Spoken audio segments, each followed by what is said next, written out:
قربانی کا ارادہ کرنے والے شخص کے لیے ناخن اور بال نہ کاٹنے کے بارے میں حکم ہے۔ عشرہ ذی الحج یعنی ذی الحج کے ابتدائی 10 دنوں میں بال اور ناخن نہ کاٹنا فرمان رسول اللہ صلی اللہ علیہ وآلہ وسلم سے ثابت ہے۔ کوئی شخص قربانی کا ارادہ رکھتا ہو تو ذی الحج کا مہینہ شروع ہو جائے تو اسے چاہیے کہ قربانی کرنے تک اپنے ناخن اور بال وغیرہ نہ کاٹے۔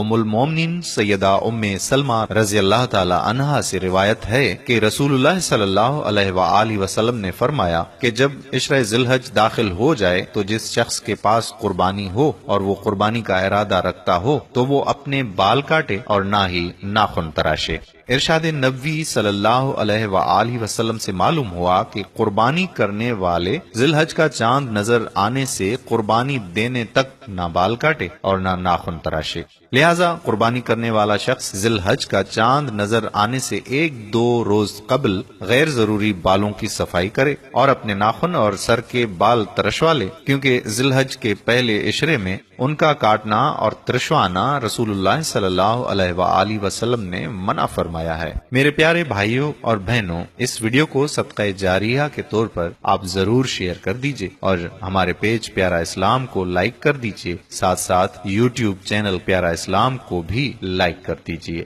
جزاک اللہ خیرہ۔ السلام علیکم ورحمۃ اللہ وبرکاتہ۔